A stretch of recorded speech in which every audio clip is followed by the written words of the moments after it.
में लेट बड़ो सुख पायो, ब्याओ भयो त्रिया संग लेटो, पर लेटत लेटत नाई आघायो। लेटत लेटत लेट भयो, तिर चिता में लेटन को दिन आयो। सदगुरु देव कृपालु दयालु को नाम जुबां पे अजहू नहीं आयो। अब किनका दोष है? अभी संत महात्मा गुरुजन नेक दे टाटा कर भी जाए यहाँ दास कुछ है का रहा हूं। मैं खिलचित हूं, मैं अमर हूं, अजर हूं, अखंड हूं, जिसका कभी खंडन नहीं हो सकता है। तो कहने का तात्पर्य मैं यहाँ पर अपने आप को उतारूं तो बात बन के रह जाएगी। मैं आपके बीच में एक संगीत पर पद श्रवण कर सुनाते हैं आपको, क्योंकि ये माताओं को सत्संग चाहिए। अब तक तो मैं बातें कर रहा हूं, पर मैं आपके बीच में थोड़ा सत्संग रखता हूं। देखिए सत्संग की क्या बात है।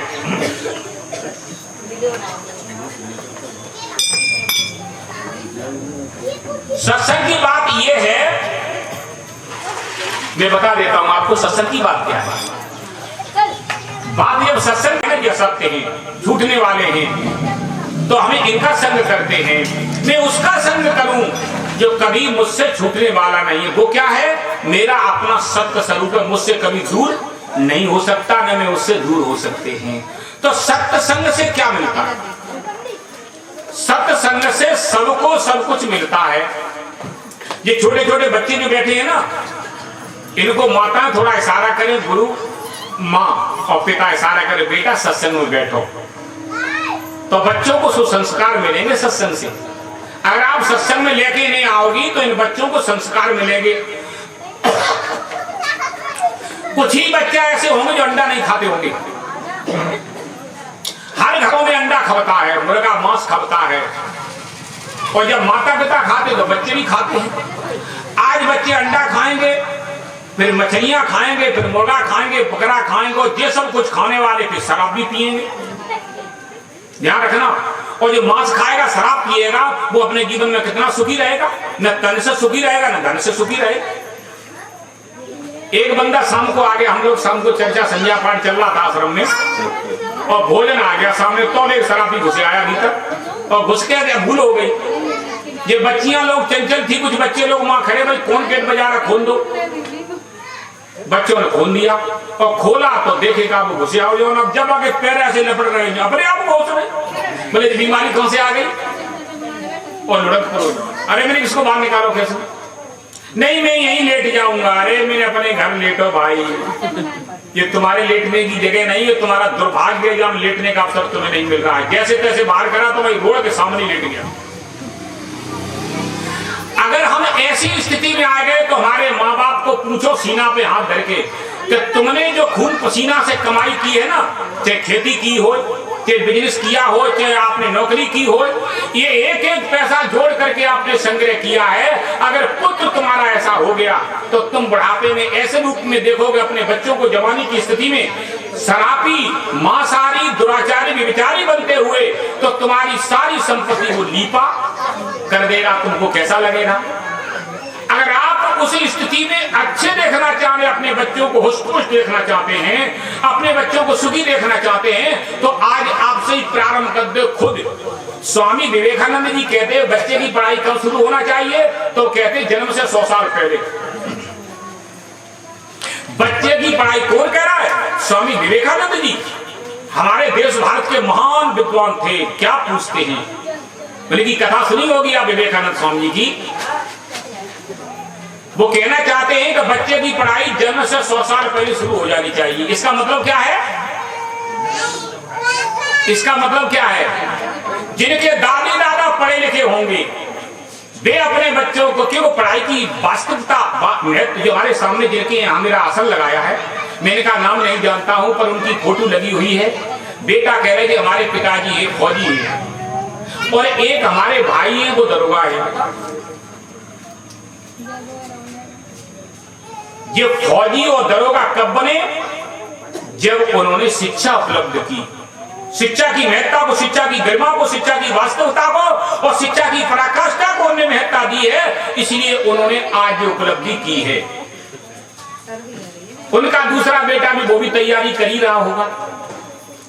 मैं अनुभव कर रहा हूं कि ये तीनों लोग जो फौजी बने उनके जो बेटा है वे तो एक दरोगा हो गए, दूसरे भी तैयारी कर ही रहे हैं, पर ये दोनों बेटा भी अपने बच्चों को जी जान से पढ़ाएंगे कि तो मेरे पिताजी फौजी बन गए, मेरे भाई दरोगा हो गए, मैं भी तैयारी कर रहा हूं, तो इसी प्रकार में अपने बच्चों को भी शिक्षा उपलब्ध कराना चाहिए, कितना भी पैसा खर्च हो जाए।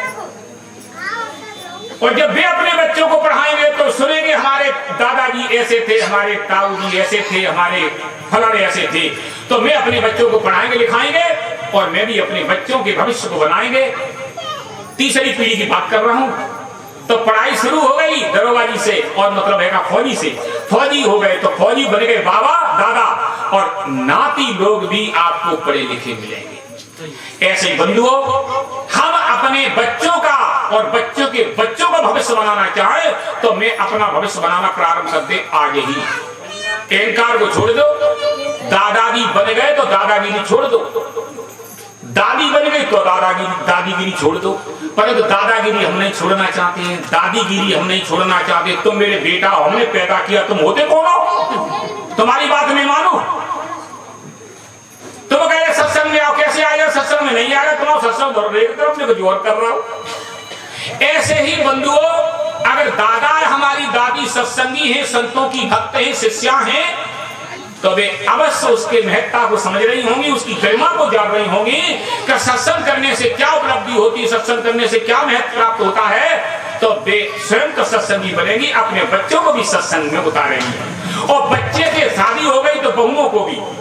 मैं क्या बताऊं, हमारे भक्त हैं अम्बाला में, तो एक ही बेटा था। अभी मैं जिसकी बात कर रहा था वो बेटी सत्संग में आती थी, उसकी फ्रेंड आई सत्संग में, तो उसकी माँ ने तमाचा मारा। उसी का भाई एक था, उसका नाम अमित। सुभाष जी टेलर मास्टर थे, कोई ज्यादा बड़ी बात नहीं थी। टेलर मास्टरी में 4 बेटियों की शादी करी, एक बेटा तो उसको अच्छे ढंग से पढ़ाया केंद्रीय विद्यालयों में, वो बच्चा आज लेक्चरर है। पहले बंबई में रहा है, उसके बाद चंडीगढ़ पहुंचा, अब अम्बाला में उन्होंने फ्लैट खरीद कर जमीन बढ़िया मकान बनाया है।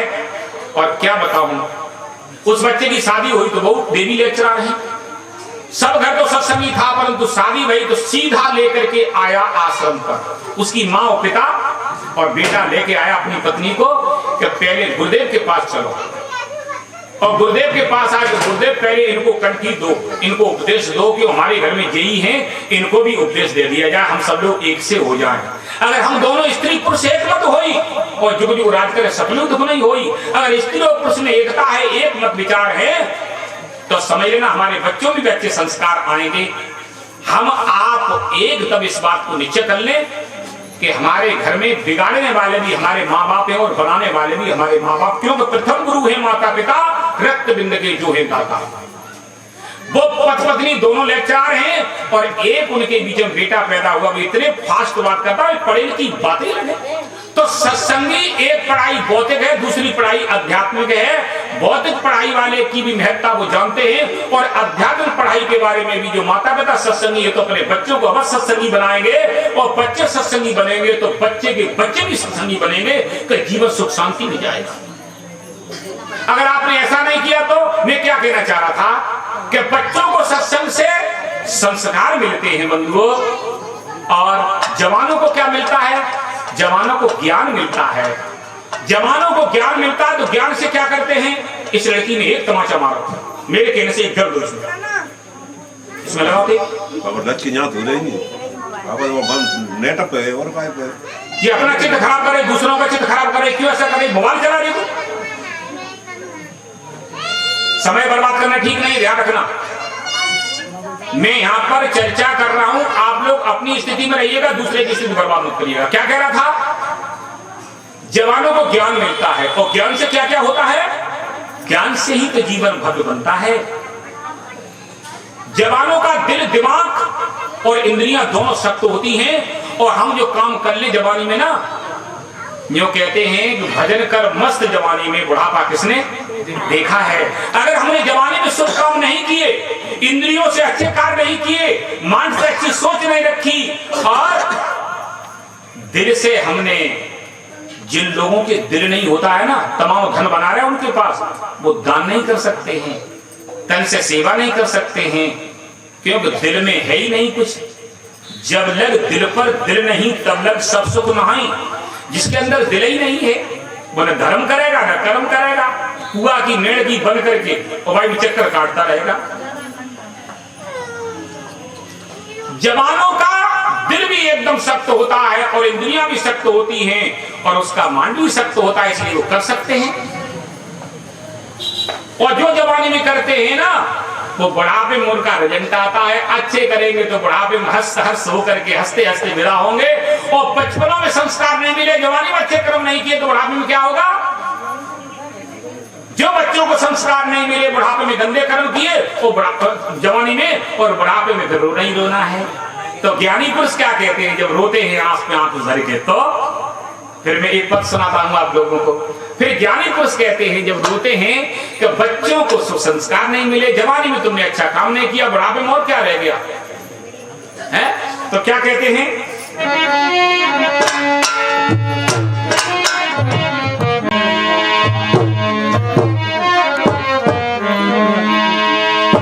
खाया पिया अधाई के,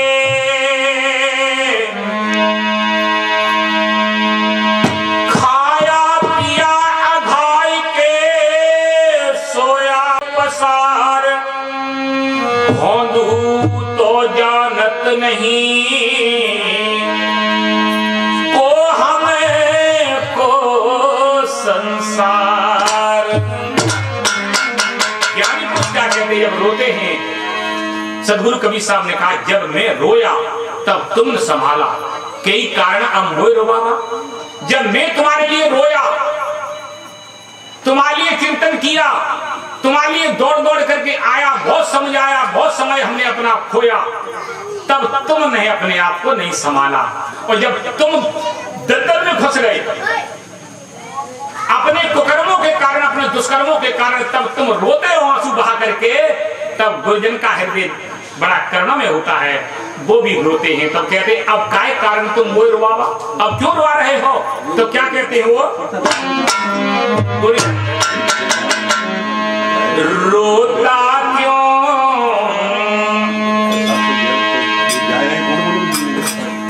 रोता क्यों बुढ़ापे में, इसको भी थोड़ा सा रोता क्यों बुढ़ापे में, रोता क्यों बुढ़ापे में, संभलाना जवानी में, रोता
संतों ने होश में ले आने का प्रयास किया, तब तो आंखें बंद कर ली।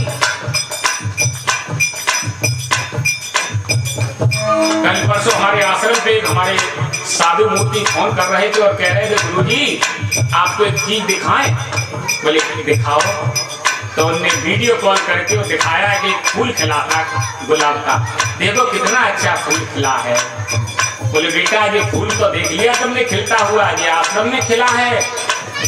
इसको हम उदाहरण बना करके चेतावनी देते हैं कि घर एक मंदिर है। जैसे तुम्हारा आश्रम है वैसे हर घर मंदिर है, और हर घरों में ये माता पिता जन्म देते ना बच्चों को, ये फूल खिलते हैं, इन फूलों में सुगंधी पैदा करो। इस फूल को देख करके तुम हर्षित हो रहे हो ना, ऐसे ही हमारे घर के सदस्य भी एक फूल हैं।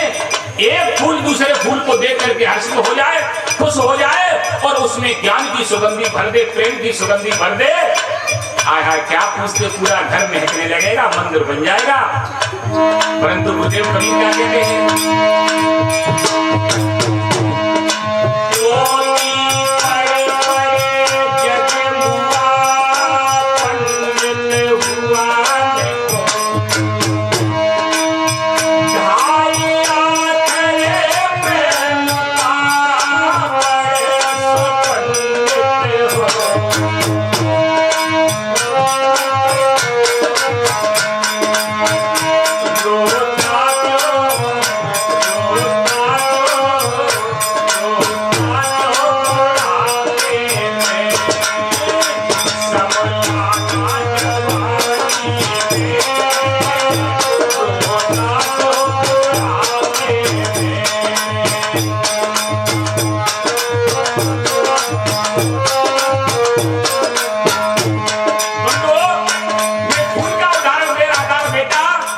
जैसे हमारे आश्रम में ये फूल खिल गया और तुम देख के हर्षित हो रहे हो, ऐसे ही इस आश्रम में जितने सदस्य हैं आप लोग सभी फूल हैं। इस फूल में सुगंधी ऐसी अच्छी लग रही, तुम भी अपने जीवन को सुगंधी से भर लो।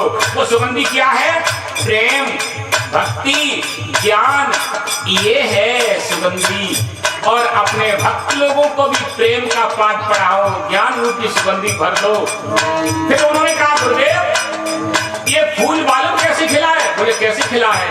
ये सूरज उदय हुआ है ना, अगर सूरज उदय नहीं होता तो ये फूल भी नहीं खिलता। हमने बेटा फूल सूरज उदय हुआ तो फूल खिला, नहीं उदय हो, कोहरा पड़ जाए, बादल हो जाए तब भी फूल खिलेगा।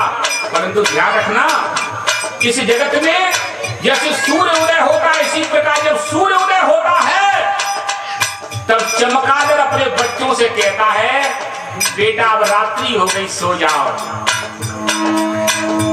दिन को रात्रि कहता है चमगादड़, क्योंकि उसके पास में पावर नहीं है, शक्ति नहीं है सूर्य के ताप सहन करने की।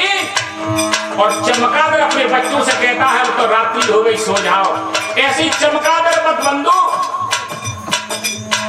जो चमगादड़ वृत्ति के होते हैं ना दुनिया के लोग, जब संत रूपी सूर्य उदय होते हैं दुनिया में, विवेकी वैराग्यवान जब पधारते हैं, उनका पदार्पण होता, उनका उपस्थितिकरण होता है, तब दुनिया के लोग क्या करते हैं? अब चुपचाप घर में सो जाओ, ये महात्मा यहाँ सोन नहीं देंगे।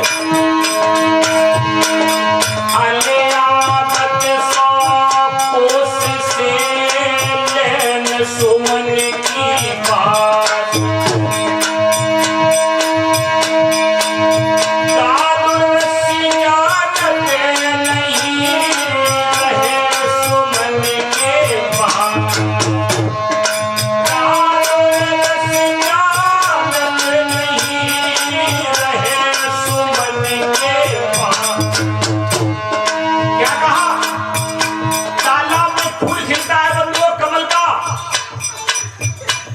बहुत दूर से 100 कोस का मतलब है लाखन करते हैं, वो बहुत दूर से भमरा आकर के उस तालाब में खिले हुए फूल पर बैठ के सुगंधी ले जाता है।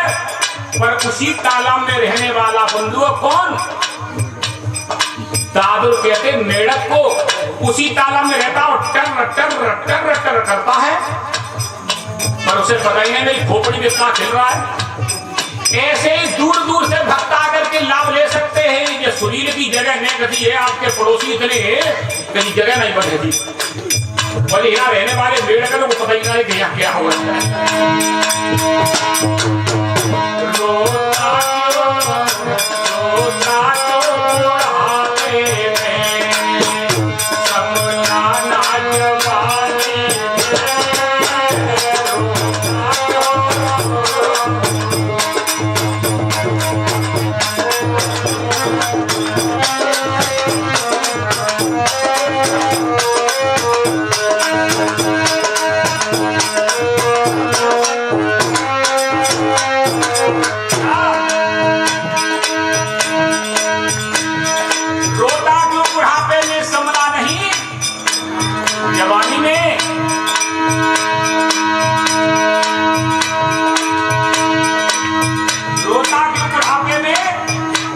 संभलाना जवानी में।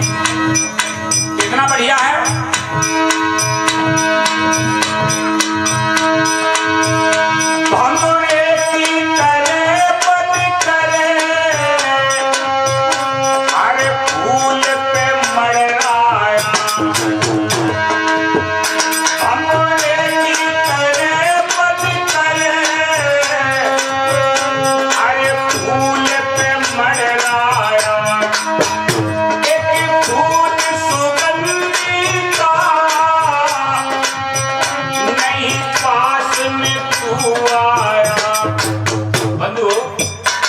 मेरा प्रैक्टिकल है।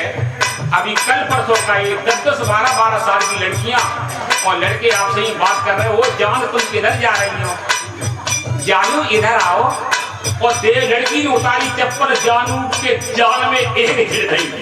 बोले क्यों जड़ी? कि मुझसे यूं कह रहा है जानू इधर। 15-15, 16 साल की लड़कियां लड़का नंगे घूमे रहते थे बंधुओं। जमाना समय था आज से 50 साल पहले।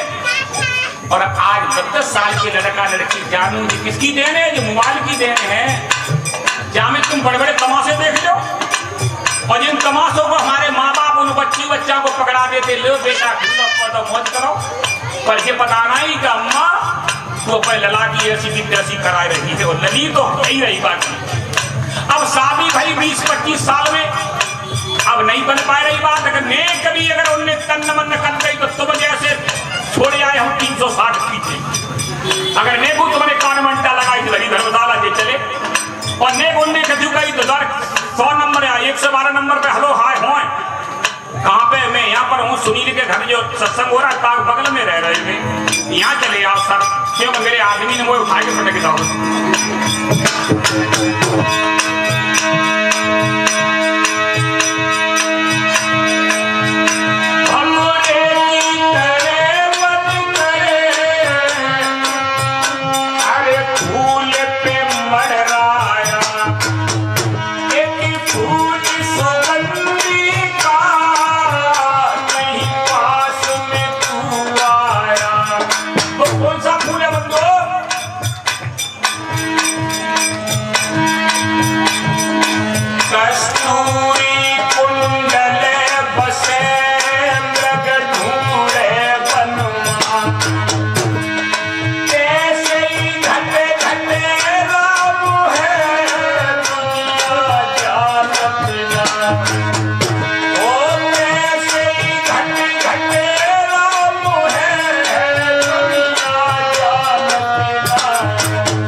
परंतु हे बंधुओं, आनंद तुम्हारा बाहर नहीं, तुम्हारे अंदर, हर प्राणी के अंदर आनंद है।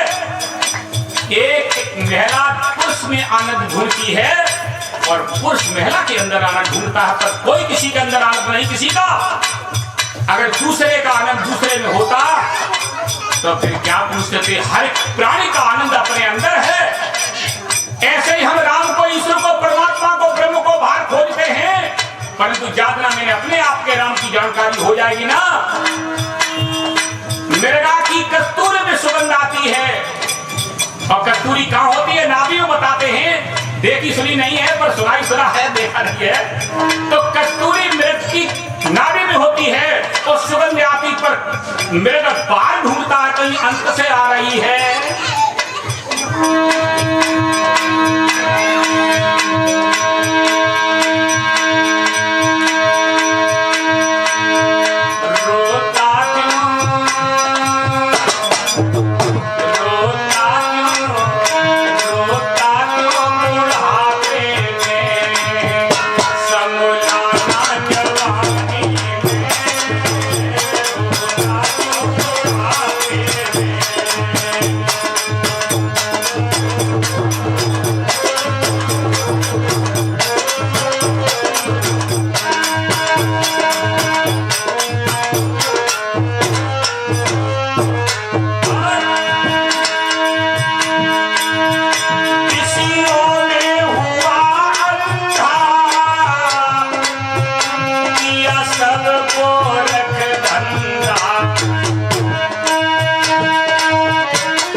की होगी तो 4 दुकानें होंगी मछलियां मगरने की।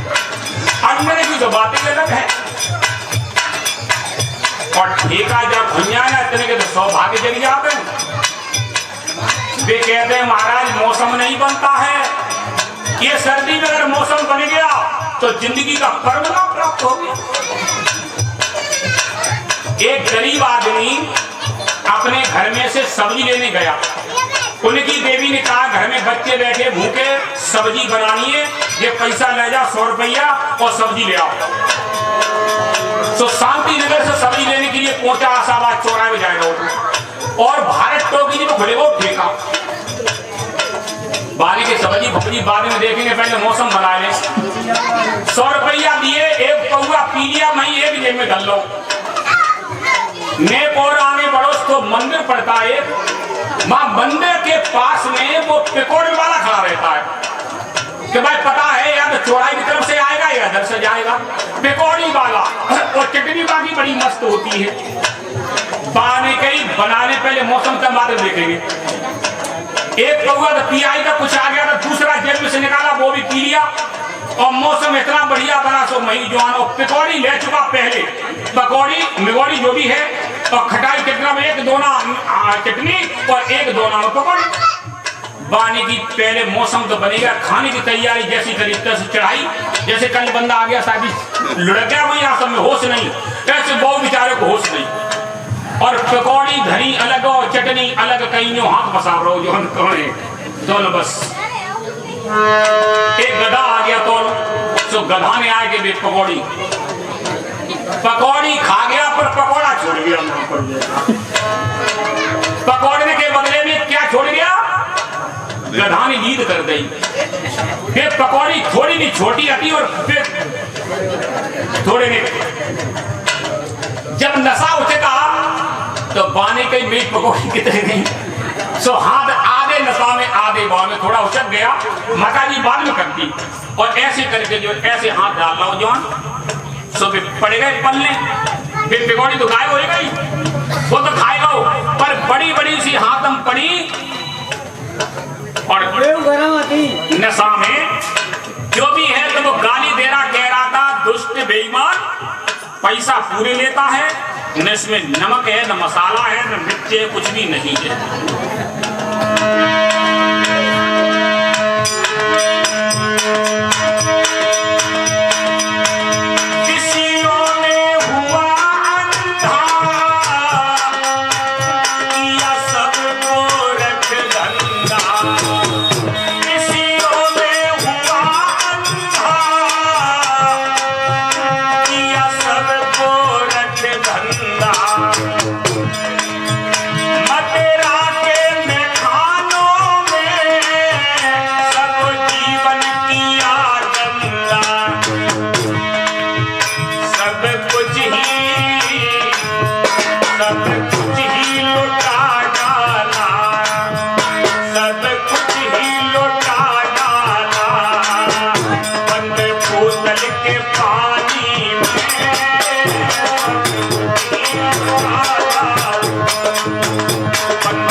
मम्मी भूख, बोले बेटा पापा आ रहे होंगे सब्जी लेके। पर पापा को 2 लोग उठाए के ले आए और द्वार पे लिटाए देंगे कि आएंगे तुम्हारे पापा, कि आएंगे तुम्हारी बेटी, संभालो इन्हें। शाम को भोजन नहीं बना बंधुओं, बच्चे भूखे सो गए। ये उन माँ बाप को ध्यान देना है जिनकी औलाद ऐसी, तो तुमने क्या किया, क्या इनको संस्कार दिए। जब महात्मा लोग आए थे तब तुम इतना नहीं समय दे सके तो खुद बैठ जाते, अपने बच्चों को बैठाते। आज के बड़े बूढ़े मालूम क्या कहते हैं कि तुम्हारा दिमाग खराब है। ये सत्संग वगैरह और संत महात्मा कब आते हैं पता? जब मैं मौजूद बैठा हूँ तो ये अठरम शर्म काम करने का क्या मतलब? गंगा नहाओ, जमुना नहाओ, मथुरा वृंदावन जाओ, और हम बैठे तो हमें लठ लगाओ। केवल आनंद, इससे ज्यादा और काओ में नहीं। इसी में आनंद है, सत्संग में कुछ नहीं रखा है। एक आदमी और पत्नी को रोज मारा पीटी होती, ऐसे ही सत्संग चल रहा था, मां चला गया बंदा। वो संत कह रहे कभी किसी को नहीं सताना चाहिए, कभी किसी को नहीं दुखाना चाहिए, चाहे पत्नी हो, चाहे बच्चे हो, चाहे माता पिता की गौ सेवा करनी चाहिए। बाकी शब्द की चोट लग गई कि आज से मैं संकल्प करता हूं, मैं अपनी पत्नी को रोज मारता हूं तो नहीं कभी अब मारूंगा, प्रेम से बात करूंगा, कभी नहीं दुखाऊंगा। देवता आया घर पे तो बड़े प्रेम से, लक्ष्मी जी मैंने आपको बड़ी पीड़ा दी है, परेशानी, अब कभी चिंता नहीं करना। एक दिन होएगा नहीं, ज्यादा बोला, तीसरे रोज धरा पड़ेगी दिन में 4 बार। और अब तो एक दिन हो गया, 2 दिन हो गया, तीसरे दिन बोली पत्नी क्या हो गया, तुम्हारी तबीयत सही ना आई, तो तुम्हें बुखार आ गया है कि किसी से कोई बात हो गई है? बोले नहीं नहीं मैं सही हूं और आप भी सही हो जाओ। बोले नहीं नहीं मेरे समझ में नहीं आ रही सही सही क्या है सब। बोले कुछ नहीं, सही रहो और मैं भी सही हूं। अरे बात क्या सुनो बता दो, ऐसे तो कबू रहता नहीं थे, अब ये हुई कहा गो तुम्हें?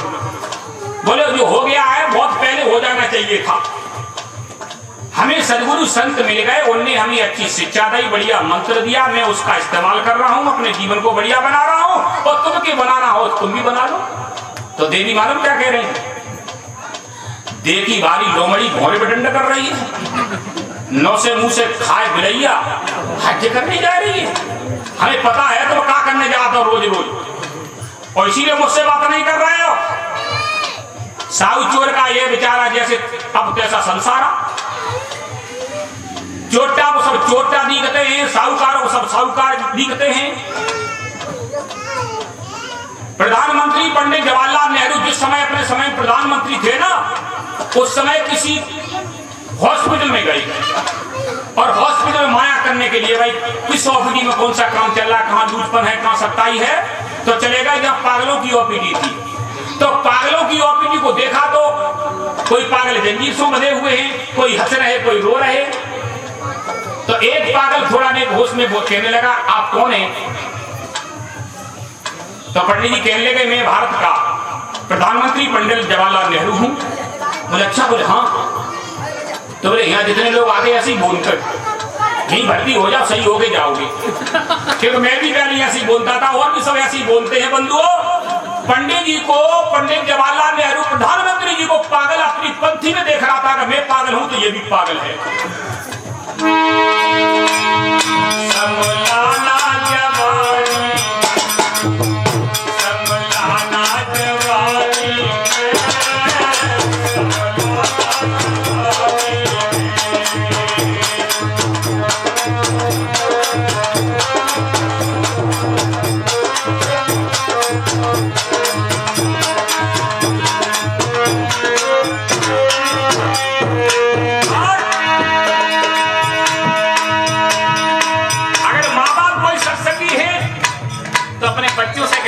सत्संग हो रहा तुम भी थोड़ी देर के लिए आओ। अरे ज्यादा नहीं तो एक घड़ी आती, घड़ी आती में पुनिया, कबीर संगति साधु की हरे कोट अपुरा, कबीर संगति साधु की हरे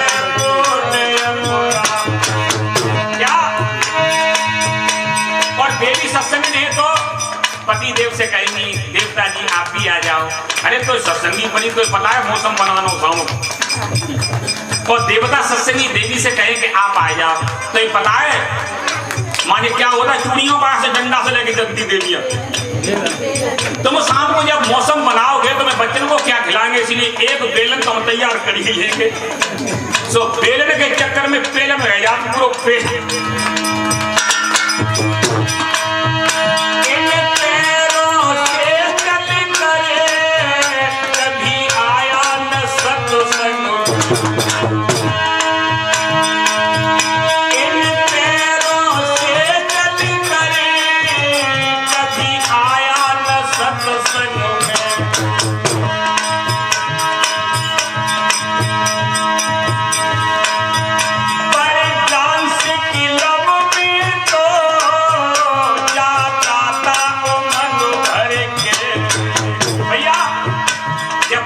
यात्राएं और डांस हो रहा हो कहीं तो जो पैसा खर्च के लिए रखे उसमें से रुपया निकाले वो लंबो तो सेटा लो।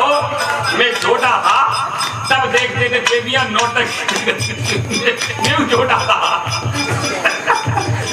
तो माता ऊपर से अपने बटुआ जो कहो किसी को दान धर्म किसी को बहन भांजी को दे सकी आदमी से चुरा के तो दूध में पानी वो बचे बचाए बटुआ को धर के निकाले और लंबो सेंट डालो छत्ते में से नीचे लटकाती वो नाच लेवाए लोड़ा लोड़िया होते तेने ऐसे देखते हो जो कहती मेरे नाम की छाप पर लगा दो। क्या नाम तुम्हारा फलानी तुम्हारे पति को नाम फलाने और तुम्हारे बाबा को नाम ढिकाने सबन की ऐसी तैसी करवा देती जो रुपया नंगा नाच में ये नोट की पानी में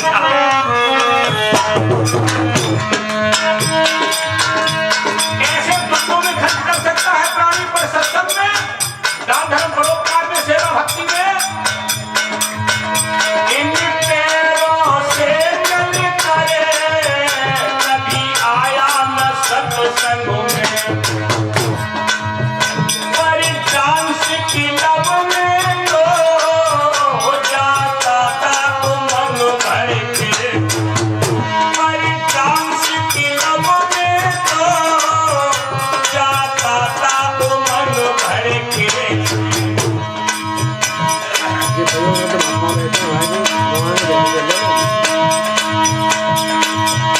सब कुछ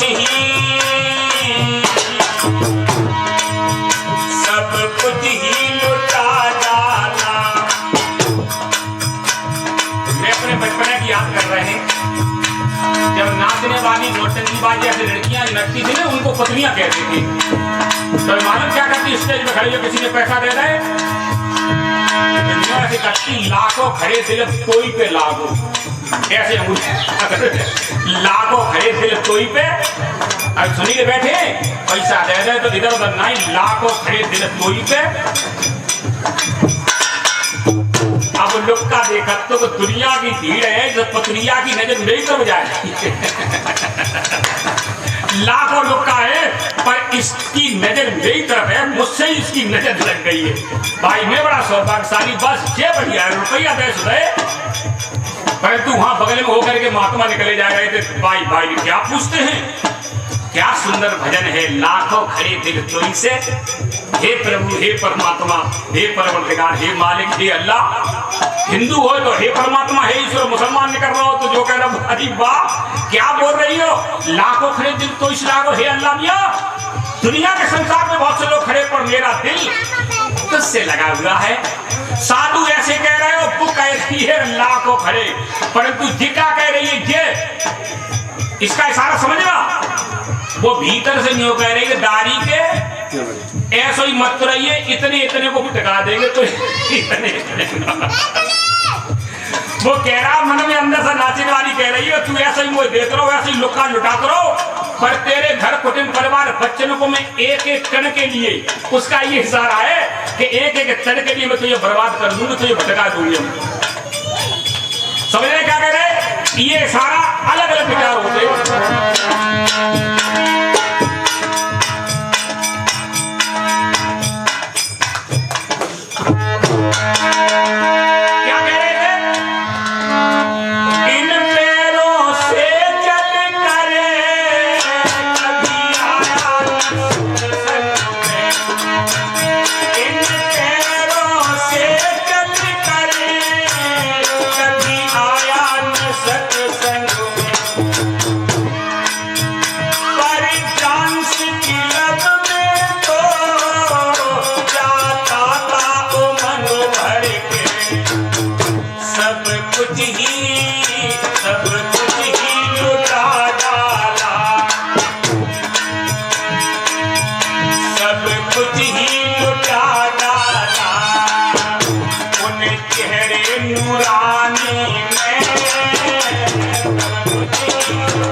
चेहरे नूरा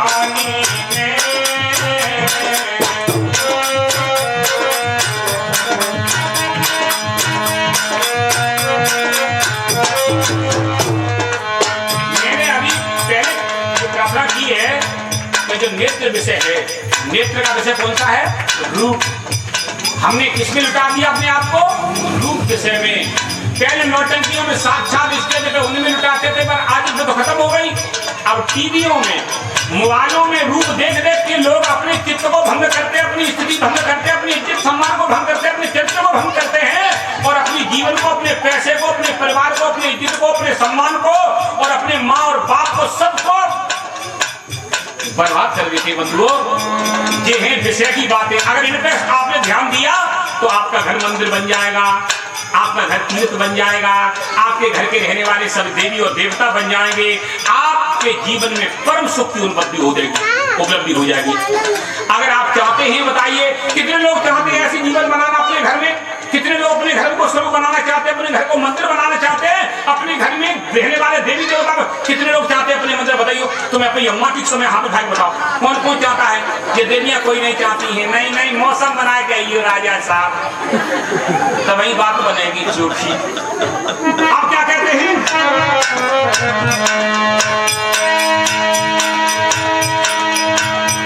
क्या कह रहे हैं?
तन भी गया, धन भी गया और इज्जत सम्मान भी गया। गुरुदेव कहते हैं धन गया तो कुछ न गया, तन गया तो कुछ गया और इज्जत और सम्मान गया तो सब कुछ लुटिया डोर। अपनी हस्ती लुटा करके रोए पछताए क्या होगा।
कितने लोग तो भाई देवी के ऊपर ही थूक देते हैं, लेधारी तू कोई मन कर रही है, मैं तो बता दूं। तो पान तमाकू और पी के उनके ऊपर थूक देते हैं, पर थूक उनके ऊपर नहीं, ऊपर थूके तो अपने ऊपर हो जाता है। इसका मतलब है कि अपने ऐसे सुंदर कर्म करो तो जो अपने ऊपर नहीं पड़े। ये थूकने का मतलब है कर्म सही करो, और थूकना ही है तो पीक दाने में सूखो। कहने का तात्पर्य इशारा कर रहा दृष्टांत तो थूकना ही है का मतलब कर्म अच्छे करो। ऐसे कर्म मत करो अपने सिर पे पड़े और अपने सिर पे पड़ करके तुम्हें पीड़ा दे, परेशानी दे, बच्चों को, पत्नी को, परिवार को, माता को, पिता को। क्या कहा? नादान सुनो अब तो, नादान सुनो अब तो, गोपी के दानी में नादान सुनो अब तो, गोपी के दानी में।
ये चोर कौन है? ये अभी में चर्चा कर गए। शब्द स्वरूप गंदा, ये पंच विषयित चोर हैं। और क्या है यहाँ पर मैं क्या कहना चाह रहा हूं? धन क्या है? सबसे पहले मेरा स्वास्थ्य मेरा धन है, पर विषयों में पढ़ करके इस स्वास्थ्य रूपी धन की गठरी को बर्बाद कर दिया। कितने लोग शराबी 25-25, 30-30 साल की अवस्था में किडनियां खराब कर गए, लीवर खराब कर गए, फेफड़े खराब कर गए पी के, और माता पिता की दौलत अपने जमीन बेच करके बर्बाद कर गए, अपने बच्चों के हाथ में कटोरा दे गए। और क्या कहूं, अपनी इज्जत को बर्बाद कर गए, अपनी इज्जत रूपी दौलत।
चर्चा करता हूं, परंतु बुरबा लोग आकर के कितना भी अत्याचार करो, सस्ता सौदा है, दवाई भी बढ़िया है, कितने भी पाप करो, अंडा मांस मछलियां खाओ, शराब जुआ व्यभिचार करो और जीव हत्या करो और दूसरे का माल हड़पो, पर एक बार चले जाओ गंगा में स्नान कर आओ, आपके सारे पाप भूल जाएंगे। अगर आपके सामर्थ्य नहीं रही हो, पाप करते करते शरीर बीमार होगा हो, गठिया बाई मार गई हो, फालस मार गई हो और तुम्हारे दांत निकल गए हो सब, तो भाई चार पाई में धरे धरे एक मंत्र बोल लियो, ओम गंगा गंगोत्री विरोनाम दोजनाम सतरफी मोचते सर्व पाप विश्लोकम से गंधत्री। हे गंगा महारानी हमारे समस्त पाप ध्वंस हो जाए, स्वाहा, वो सीधा विश्वलोक में चला जाएगा। कितने भी पाप करे हुए एक बार परे परे अपने चार पाई पे इस मंत्र को जप लेना। अगर तुम्हें जिज्ञासा हो तुम लिखवा लियो हम पे, अगर सत्संग न कर सको और जगन्नाथ केदारनाथ बद्रीनाथ रामेश्वर चले जाइयो और ज्यादा करे चाहो तो कुंभ के मेला मरी हो जाएगी। सो नाय के मां सो रहे तो लुक्का पिल पड़े तो हजारों के साथ मरे गए। अब बात ऐसी, हमारा हिंदू सनातन धर्म है तो भैया जानो तो पड़ेगा, मां रोकने की तो कोई बात ही नहीं है। सनातन धर्म है मेरा, हम सनातन धर्म के प्रेमी हैं, सनातन के उपासक हैं, सनातन के पुजारी हैं, क्योंकि सनातन के में पुजारी हैं। सुनील भाई ध्यान रखना, पर अब सनातन को हम न जाने तो हम क्या करें? सनातन किसको कहते हैं ये हम जान लें ढंग से। अच्छे तो नित्य चलो हम सनातन जो सबके भीतर बैठा हुआ है उसी को हम पारक कहते हैं, उसी को हम सनातन कहते हैं, उसी को हम राम कहते हैं, उसी को हम चेतन कहते हैं, उसी को हम आत्मा कहते हैं और उसी को हम परमात्मा भी कहते हैं, उसी को हम ब्रह्म भी कहते हैं। वो कौन है?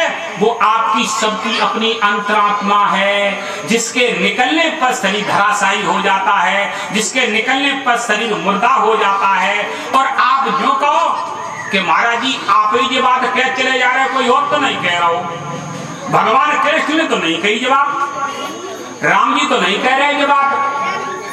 अब राम जी नहीं कह रहे तो मैं आपको बता देता हूं गोस्वामी जी क्या कहते हैं। घट में है सूजत नहीं नालत ऐसे जिंद, और तुलसी या संसार को भयो मोतिया। ये कौन कह रहा है? कबीर साहब नहीं कह रहे हैं, कबीर साहब का तो है ही सीधा सीधा, पर गोस्वामी रामायण के लेखक रचयिता वो कह रहे घट में है सूजत नहीं नालत ऐसे जिंद, ऐसी जिंदगानी को नालत दे जाते हैं कि घट में रह करके सूदा जल पीवे नहीं खोद के, मन की हौस सूदा पानी रखा हुआ उसे नहीं पी करके तृप्त होना चाहता है, कुआ खोद के पानी पिएंगे। इसका ज्ञान कराते हमारे पार्टी संत। और कहो ये रामायण की चौपाई और गीता में श्री कृष्ण भगवान क्या कहते हैं? यस तो आत्मरति रेव शादात्म तृप्तश्च मानवे आत्म नेवच संतुष्ट कर्म विद्यते। उन्होंने कहा हे अर्जुन, यस तो कहते ए आत्मा और रति कहते प्रेम करना। अपनी आत्मा में प्रेम करो, और अपनी आत्मा में प्रेम करने का तात्पर्य क्या होता है? अपने आप को दिखाओ मती, अपने आप को गंदा मत करो, अपने आप को कूड़ादान, अपने इस देव मंदिर को जहां देवता रह रहा है, जहां परमात्मा रह रहा है, जहां सदगुरु रह रहा है, जहां ब्रह्म रह रहा है, वो मंदिर है ये आपका हमारा सबका। इस मंदिर को कूड़ादान मत बनाओ, इस मंदिर को तीर्थदान मत बनाओ, इस मंदिर को शमशान मत बनाओ। अगर मंदिर में आपने बोतल फोड़ दी, अंडा फोड़ दिए और कुछ डाल दिया हड्डियां, तो पुजारी प्रसन्न होगा? आप हाथ उठाए बताइए, पुजारी प्रसन्न होगा? हाथ हिलाओ। अगर नहीं होगा तो हाथ हिलाइए, और प्रसन्न होगा तो सिर हिलाओ। कहने का मतलब है कोई पुजारी प्रसन्न नहीं हो सकता। अगर उसमें अंडा फोड़ दो, बोतल फोड़ दो, मांस के टुकड़े डाल दो, तो कोई पुजारी खुश नहीं हो सकता। बताइए राम जी के मंदिर में, राम जी के मंदिर में और इतना गलत काम, न पुजारी खुश होगा और न मोहल्ला बस्ती के खुश होंगे। तो वो मंदिर जिसमें राम जी की, श्री राम जी की मूर्त रखी है, जिससे श्री भगवान कृष्ण की मूर्ति रखी है, वो मंदिर किसने बनाया? वो मंदिर आपने बनाया। किसने बनाया? इस मनुष्य ने बनाया, कारीगर ने। और उसमें मूर्ति किसने छांटी? पत्थर ले आकर के मूर्ति के नाक कान निकाल करके बढ़िया, और उसमें किसने रखा? इसी मनुष्य ने रखा। तो सबसे बड़ा मंदिर है देव मंदिर, हमारा आपका ये जीवन। और इस जीवन रूपी मंदिर में देवता साक्षात चलता फिरता प्राणी कौन है? हमारी आपकी सबकी अविनाशी आत्मा, जिसको सनातन कहते हैं, सदैव का, बीच में बड़ा नहीं और न कभी विनिश्चय का, उसी का नाम सनातन है। पर सनातनवादी जो झूठे नारे लगाते हैं उनको पता ही नहीं, वो कहते हैं हमारा सनातन खतरे में जा रहा है।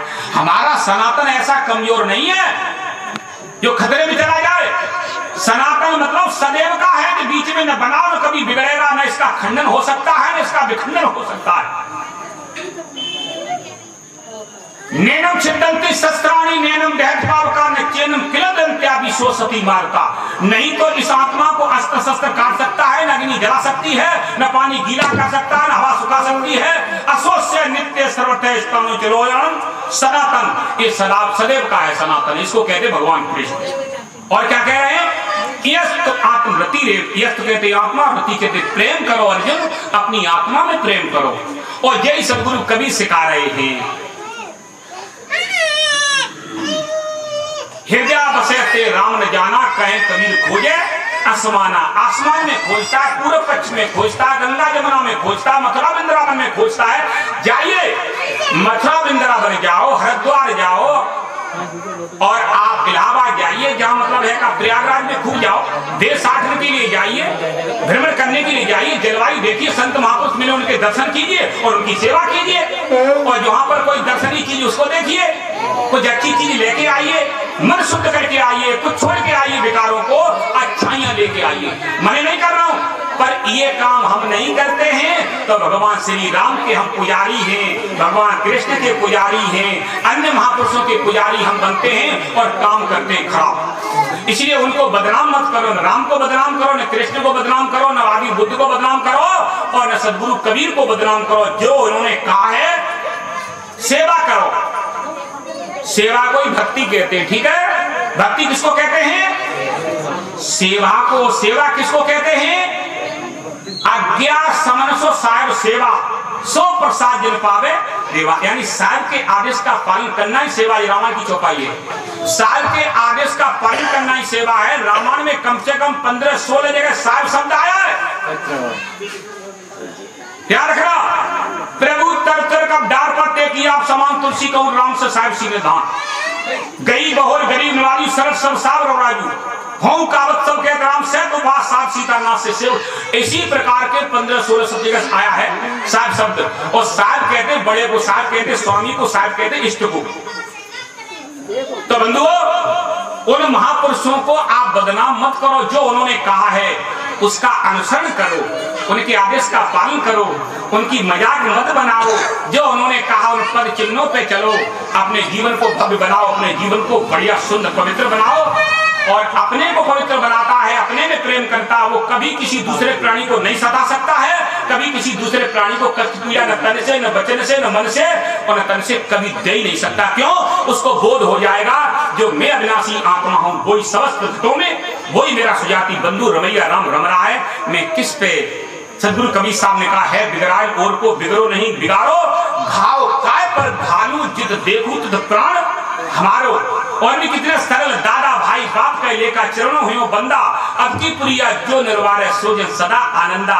ये सदगुरु कबीर साहब जी हमारे परम वैराग्यवान महापुरुष, मेरे बंदी छोर सारे विश्व के पूजनीय बंदनी और संत सम्राट की उपाधि मिलने वाली सदगुरु कबीर साहब को इस प्रकार आप समझें और उनके वाणी वचनों का अनुसरण करें और अपने जीवन को भव्य बनाइए। देव मंदिर को खराब मत करिएगा, अपने आप को बर्बाद मत करिएगा। ये मेरा निवेदन है, आपसे हाथ जोड़ की प्रार्थना है। जो भी संत महापुरुष आए उनसे अपने आत्म तत्व की बात को समझो, पूछो, जानो और अपने जीवन को सुख में बनाइए, अपने जीवन को स्वच्छ बनाइए, अपने जीवन को पवित्र बनाइए। अपने को बनाओ, अपने बच्ची बच्चे को बनाओ, अपने पति को बनाओ, अपने पत्नी को बनाओ, अपने माँ बाप की पूजा सेवा करो, अपने पड़ोसियों में प्रेम बढ़ाओ, किसी में कोई राग दोष मत करो। सब में राम रम रहा है, सब में वो चेतन देव विराजमान है, सब में कृष्ण विराजमान है, सब में राम विराजमान है और सब में कबीर आत्मा को ही कबीर कहते हैं। इसलिए ये सब महापुरुषों की वाणियों को हम आप सब लोग जीवन में उतारें, उनका अनुसरण करें और अपने जीवन का परम लाभ